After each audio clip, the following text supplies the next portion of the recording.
Over the years, the Catholic Church, or Roman Catholic Church, has done some pretty sketchy things and have gone to extreme lengths to cover it all up. So let's expose all of this only in today's video. From cover-ups to mass murder, let's talk about this and more. Top 10 terrifying things the church doesn't want you to know, part 2. Starting off this countdown, we have the nuns.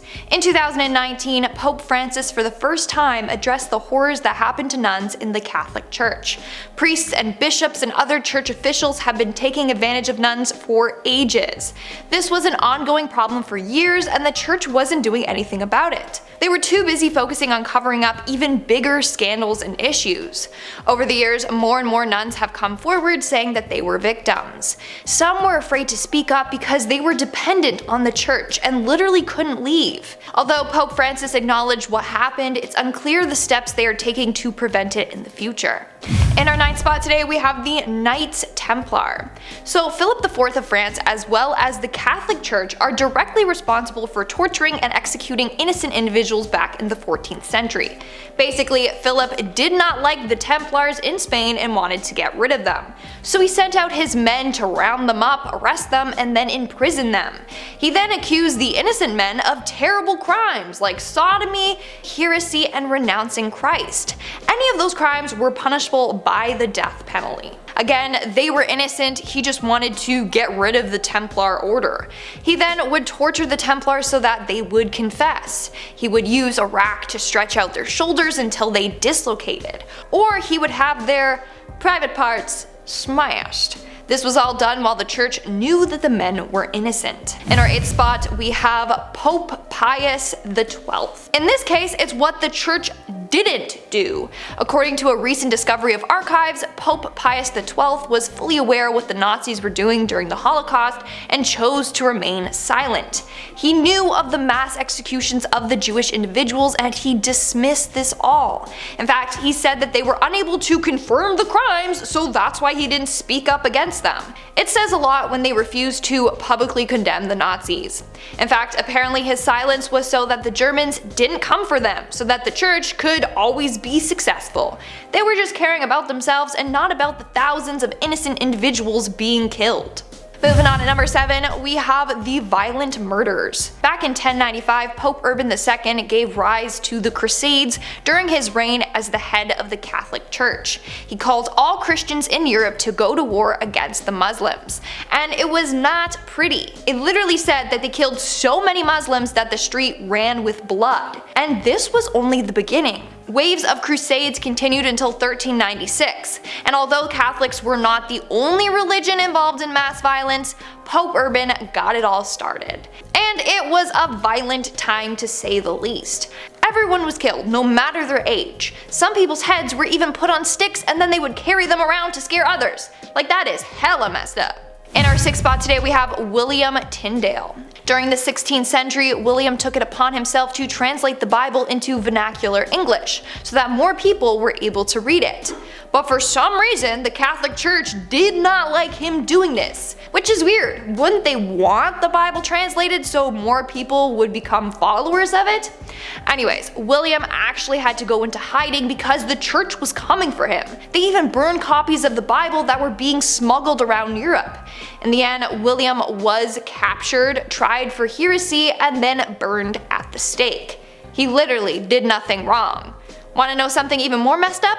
Years later, the church was like, ah yes, let's translate the Bibles. They then turned to William's translations and used a whole lot of it, and then they never even apologized. Ridiculous. We are now at our 5th and halfway mark with Pope Alexander VI. So, Pope Alexander VI was said to be one of the worst popes in history. Why? Well, he is known for something known as the Banquet of Chestnuts. He basically invited 50 women over and told them to strip for him. Then he threw chestnuts on the floor and forced the women to get on their hands and knees and just surround their feet like animals. To make matters worse, he told the men that he invited that he would give the man who could get it on with the most women jewelry or fine clothes. So then they were all fighting over these women. This guy was hella corrupt and sick. Not only that, but he liked to watch horses get it on. That is disgusting. In our fourth spot today, we have the cover-ups. So a lot of shady stuff has gone down with the Catholic Church. There's no denying that. For years, the church knew all about the scandals surrounding the leaders of the church and how they would take advantage of innocent individuals, but they kept brushing this issue under the rug. Then in 2001, the Vatican told them that any cases should be reported directly to the Vatican hierarchy. Years later, they still weren't dealing with any of these cases. In 2004, instead of getting rid of the priests in question, they just moved them to different churches or different countries. So that didn't really stop them. They just had a new set of people that they could take advantage of. They literally cared more about their priests than the victims. Moving on to number 3, we have the grooming. Over the years, people of power at the church have groomed a number of young individuals. Today, I'm sharing the story of Michael. When he was young, he was groomed and forced into doing things he didn't want to do. One of the brothers of the church would bring him to Broadway shows and movies. This was all part of the grooming process. Then when he entered the congregation of Christian brothers, that's when he was abused and groomed by 4 or 5 different men. This is absolutely disgusting, and of course the church would do any and everything to make sure Michael's story or others didn't get out. In our second spot, we have the funding.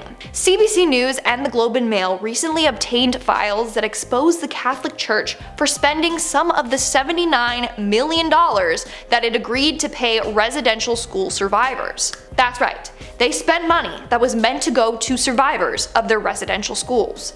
But instead, they took most of that money and put it into things like their Bible study group or for their personal lawyers and unapproved loans. Whereas other churches, including the Anglican, United, and Presbyterian Church, paid the full amount of compensation owed to the survivors without an issue. But the Catholic Church took the money and used it for themselves, which is disgusting since they played the biggest role in residential schools and the horrors that took place there. And in our number 1 spot today, we have the unmarked graves. Earlier this year, thousands of unmarked graves have been found by residential schools across Canada. Residential schools were funded by the federal government and run by the churches. They would tear families apart, taking the children and forcing them into these schools in order to assimilate them, and they were stripped of their native language and culture and traditions. While in the schools, they were treated terribly. They were neglected, tortured, and even murdered. In these unmarked graves, thousands of innocent young individuals were found. This went on for 120 years. Tens of thousands of Indigenous children were sent to these schools. Thousands never returned home. Currently, the grounds are being searched for unmarked graves at the Mohawk Institute, and soon more and more residential school grounds will be explored. And sadly, we all know more bones are going to be unearthed. It's a very sad and tragic reality. Alright guys, that's all for today's video. That's a pretty heavy note to leave off on, so I'm gonna shout out some comments to try and, bring up the mood. I'll be shouting out comments from the video, top 10 dark things astronauts are afraid of in space part 2. It's not a cheery video, but Spirit Wolf commented, interesting facts, you're about 3 inches taller in space. You have to have your appendix removed in order to eliminate the chance for it to become inflamed and require surgery. Same with going to Antarctica. Okay, so I knew it about going to Antarctica just because it's so isolated. They don't really have hospitals there for people to go to in case that happens. I didn't know you needed to get it removed to go to space, but that makes sense. And also, yeah, you do get taller in space. And someone commented in my last video and they're like, that's a lie. How do you get taller in space? It's because gravity isn't constantly pushing down on you, shrinking your spine. That's why. Anyways, Train24 commented, astronaut is the ultimate job that I'd want. Even after I told you how dangerous it was, you're still like, yeah, I'll become an astronaut. Props to you, man. You're brave or stupid. I'm just kidding. And DJ Dave Rave, aka Dave Gordon, commented, Lindsay, the hair is banging. Love that look. As a stylist, I've done. As a stylist, I've done that look on a few people and they loved it. Me too. I absolutely love it. Like, I want to keep it forever, but I know that my hair is gonna end up getting damaged. Right now it's pretty healthy. I'm just scared. Like, I don't want my hair to fall out. Like, I've seen TikToks where people's hair get like stretchy and then it like falls out, and I'm like, I really don't want that to happen, but I'll keep it for as long as I can maintain it. Alright guys, that's all the comments I'm shouting out for today's video. Make sure to comment something down below for a chance to be featured in my next comment shout out. And as always, don't forget to give this video a big thumbs up and subscribe to Most Amazing Top 10 for more amazing videos. I've been your host, Lindsay Ivan, and I'll see ya when I see ya.